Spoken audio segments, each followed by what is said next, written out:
Easy. This is why it's a series. We got to prepare and get ready for the next one. Ty Lue still has a year left on his contract.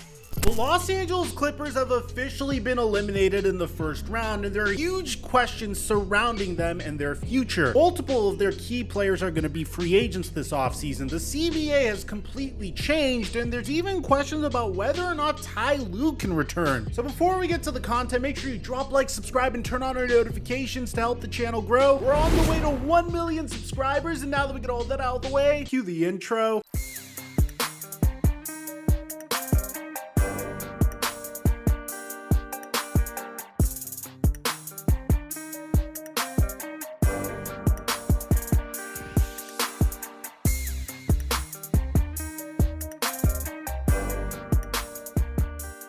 Over the past few days, we've been dominating on Prize Picks. We've been hitting an NBA, MLB, and we're on a hot streak, making a ton of money while having a lot of fun while doing it. I post my picks for free on Instagram, so you can literally just go copy my picks and just enjoy the game. And right now, Prize Picks will double your deposit match when you use my promo code TheFlightMike when you sign up. Or you can just click on the link in the description down below and sign up for Prize Picks. And thank you, Prize Picks, for the sponsor. Mic check 1 2 1 2. What's going on, everybody? In 2019, the Los Angeles Clippers were reeling on the heels of the falling Lob City era. They didn't necessarily have a direction, but things were looking promising. They were considered to be a team that had a tremendous amount of depth and really good role players. As a matter of fact, their role players were good enough to make a dent in the 2019 NBA playoffs. In Game 2 of the first round of the playoffs, the Los Angeles Clippers completed the largest comeback in NBA playoff history, overcoming a 31-point deficit. Ironically, the Dallas Mavericks almost tied that record during Game 4. The Warriors were able to defeat the Los Angeles Clippers, but with players like Montrezl Harrell, Lou Williams, Danilo Gallinari, and Shai Gilgeous-Alexander, and coached by a respected head coach in Doc Rivers, the Los Angeles Clippers were seen as an ideal destination for superstars to take their talents to in order to compete for Los Angeles supremacy. Back then, the Los Angeles Lakers were a joke, and they didn't even make the playoffs despite having LeBron James. And the offseason would feature multiple superstars as free agents, like Kyrie Irving and Kawhi Leonard, who was fresh off of winning a championship. Originally, Kawhi Leonard was linked to the Los Angeles Lakers to form a big three with LeBron James and Anthony Davis. But in one of the craziest off seasons in NBA history, Kawhi Leonard pulled an intelligent power move. Not only did he decide to sign with the Los Angeles Clippers, but he made sure to wait a few extra days so other key role players could sign with opposing teams, and then he told the Clippers that I will only sign with you if you trade for Paul George. The OKC Thunder, knowing that they had all the leverage in the world in this instance, demanded an unprecedented haul from the Los Angeles Clippers in order to get Paul George. And an offer that was so good that it essentially forced the OKC Thunder into a rebuild, the Los Angeles Clippers gave up Danilo Gallinari, Shai Gilgeous-Alexander, 5 first-round picks, and 2 first-round pick swaps in return for Paul George. And a new era in Clippers basketball was born. At the time, Doc Rivers asked Kawhi Leonard if he was sure that he wanted to give up Shai Gilgeous-Alexander, because in typical Doc Rivers Captain Hindsight fashion, he predicted that Shai was going to be a very good player. So while the Los Angeles Lakers had all the excitement with Anthony Davis and LeBron James, the Los Angeles Clippers were perceived as the team with the most defensive potential. When you have the two best two-way players in the game, the question was, how would you stop Paul George and Kawhi Leonard? Things would get even more interesting because at the conclusion of the first season, the Los Angeles Lakers and the Los Angeles Clippers would finish in first and second place. Fans everywhere were hoping that these two would meet each other in a heated playoff series, but that never came to be, as the Clippers would suffer an embarrassing 3-1 series comeback versus the Denver Nuggets in the second round of the playoffs. The Lakers would defeat the Nuggets and then the Miami Heat in the NBA Finals, and the rest is history. During the 2020 to 2021 season, the Los Angeles Clippers would finish 4th in the Western Conference. They'd make it all the way to the Western Conference Finals before Kawhi Leonard would get injured and the Clippers would lose 4-2 to the Phoenix Suns. During the 2021 to 2022 season, Kawhi Leonard would suffer an injury throughout the entire season and wouldn't play at all. The result, the Clippers would finish 8th in the West and would make it in the play-in tournament, but they wouldn't make it to the playoffs. Last year, the Clippers would finish 5th in the West, but both Paul George and Kawhi Leonard would both suffer from injuries in the first round of the playoffs, losing 4-1 to the Phoenix Suns. At this point, the Clippers had this close reputation of potentially being a great team when they were fully healthy. But just like the Lob City era, right when it mattered most, the Los Angeles Clippers couldn't get healthy. Originally, the plan was to surround Paul George and Kawhi Leonard with as much depth as humanly possible. But this past year, they decided to take a different approach, opting to sacrifice a large amount of their depth to trade for James Harden. The Clippers would give up Marcus Morris, Robert Covington, Nicholas Batum, KJ Martin, a 2028 unprotected first-round pick, 2 second-round picks, and a 2029 pick swap, and an additional first-round pick from the OKC Thunder in order to get James Harden, PJ Tucker, and Filip Petrusev. And at first, it didn't really yield the greatest results, but at the very end of the season, the Clippers would finish in 4th place in a loaded Western Conference, which set them up for a first-round matchup with the Dallas Mavericks. And then history would repeat itself. Once again, Kawhi Leonard would get injured following Game 2 of this first-round matchup. He would play a little bit in Game 3, but he really wouldn't look like himself. So he would get ruled out for Games 4, 5, and 6. And once again, the Clippers had to continue forward without Kawhi Leonard. But luckily for the Clippers, they were prepared for this scenario. This is why they brought in James Harden. This is why Russell Westbrook took a pay cut. They still had Paul George. But alas, it wouldn't be enough to defeat Luka Doncic and Kyrie Irving. They'd lose in embarrassing fashion at their home court in Game 5, and in Game 6 on the road, they wouldn't fare off much better. And now there are questions about the future of several of their key pieces. Kawhi Leonard already has signed a contract extension and has already voiced that he hopes that the Clippers bring back Paul George. Tyronn Lue has 1 more year left on his contract, but there's a huge question of whether or not he'd want to continue coaching this team when it's always yielding the same exact result year after year after year. But Adrian Wojnarowski actually gave a glimmer of hope for Clipper fans.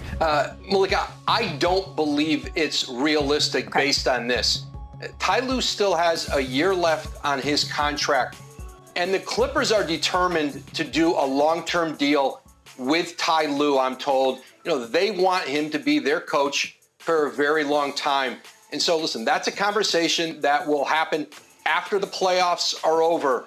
But they love the job he did this season. They love the job that he's done there. This is an organization that, by all indications, however this series ends up, wants to re-sign Paul George, James Harden, try to improve that roster around those two, of course, and Kawhi Leonard, and that Ty Lue will still be the coach for them. Apart from that, James Harden is about to hit free agency, and there's a question about how much money he's going to demand from the Los Angeles Clippers. He famously got into a dispute with Daryl Morey, where he called him out in public for not meeting his salary demands. Daryl Morey is a liar, and I will never be a part of an organization that he's a part of. And probably the biggest threat to leave their roster is none other than Paul George. Paul George is an LA native, and from the most part, he seems very happy to be a Los Angeles Clipper. But at this point, you've been with the Clippers for 5 seasons. There's only so many times you could run it back with the same team and get the same result where your co-star isn't able to make it throughout the playoffs, especially when your services are wanted by other destinations. If the Clippers aren't able to give Paul George a max contract and James Harden doesn't take a bit of a pay cut, you can expect teams like the Orlando Magic to make a huge run at Paul George. Paul George has already stated that he is very far apart with the Clippers on a new deal after Kawhi Leonard signed a 3-year, $150 million extension. Brian Windhorst said on his podcast that it's been 3 months, give or take, and there's been no agreement on Paul George, and the word in the NBA is that they're apart. It's not like, let's have a big problem, they're apart. I think the league believes that Paul George wants to remain a Clipper, and there would be a concern in the league about recruiting Paul George, especially if you have to give away players to open up space. My informed speculation is that eventually Paul George will agree to a deal with the Clippers. It may not be for the full max, but it may be for more than what the Clippers have been offering. Bear in mind, Kawhi Leonard took a hometown discount to stay with the Clippers, and this report is from about a month and a half ago. But if you're Paul George right now, what if you could have your cake and eat it too? If there's a team that can offer you a chance to compete for a championship in a much weaker conference, why wouldn't you hop over to the East and try to chase a championship? And also, if you're the Los Angeles Clippers, is it really in your best interest to sign a 34-year-old guard to a max contract when it hasn't worked out so far? According to Brian Windhorst, who said this more recently, there's 2 teams that are paying very close attention to Paul George, the Orlando Magic and the Philadelphia 76ers, because both of them have the money to throw at him and have a need for a wing, just like him, a veteran guy. Every time I watch watch the Sixers, I'm like, oh, they could use Paul George. It's just a matter of whether the Clippers are going to give him the max, which is something they don't want to do because they didn't give it to Kawhi. And that's where things get very complicated for the Los Angeles Clippers, because you have 3 stars and you have a brand new CBA that makes it difficult to maintain 2 stars. With the departure of Tobias Harris and multiple expiring contracts for the Philadelphia 76ers, they are set to have $60 million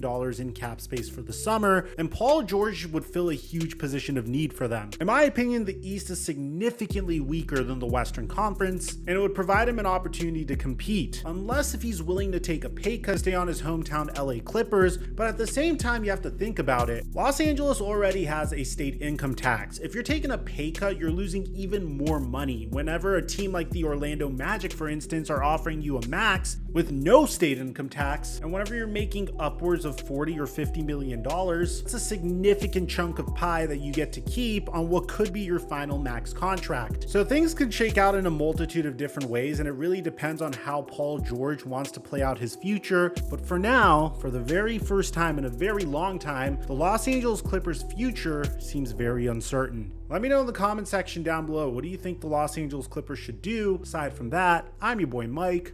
I'm dropping our mic until our next upload.